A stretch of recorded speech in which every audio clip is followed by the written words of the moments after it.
एका महत्त्वाच्या बातमीने सुरुवात करूयात। पुणे शहर पोलीस भरती दरम्यान एक युवक दगावल्याची धक्कादायक घटना घडलेली आहे। हा उमेदवार धावत असताना चक्कर येऊन पडला आणि त्यानंतर तातडीनं या युवकाला ससूनच्या आयसीयू मध्ये दाखल करण्यात आलं होतं।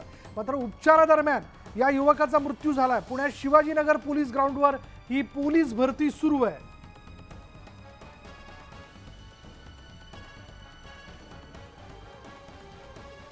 अधिक माहिती आपण जाणून घेणार आहोत। आमचे प्रतिनिधी चंद्रकांत पुंदे आता क्षणाला आपल्या बरोबर आहेत। चंद्रकांत, पोलीस भरती दरम्यान हा युवक जो आहे तो दगावलेला आहे, नेमकं काय कारण, काय माहिती मिळते? सकाळी रनिंग सुरू होतं, त्या रनिंग दरम्यान तो चक्कर येऊन पडला ग्राउंडवरती। पुणे पोलिसांनी लगेच त्याला तात्काळ ससूनच्या आयसीयू मध्ये भरती केलं, पण उपचारादरम्यान दुर्दैवाने त्याचा अंत झाला। बहुतेक अटॅक आला की आणखीन काय झालं, कारण तसं तर उन्हाळा एवढा फार कडक नाही, पावसाळ्यात उष्माघातामुळे बळी जाण्याचा असा काही विषय नाही। नेमकं त्याची तब्येत कशी होती, काय होती, त्याचं आता पुढच्या त्या विचारामध्ये समोर येईलच।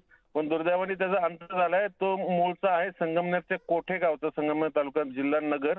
तुषार बबन भालके, वय 27 असं त्याचे डिटेल्स आहेत। सकाळी भरतीसाठी इथे तो आला होता आणि दुर्दैवाने त्याचा इथंच अंत झाला।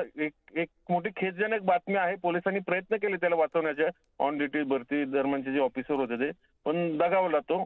हेच सध्याची बातमी आहे। धन्यवाद या सगळ्या माहितीबद्दल। आता हा युवक नेमका कशामुळे दगावला, त्याला त्याला ओव्हर एक्झर्शन झालं होतं का, किंवा नेमके काय कारण असू शकतात, हे आता खरं तर पोस्टमॉर्टम रिपोर्ट नंतरच समोर येऊ शकतील।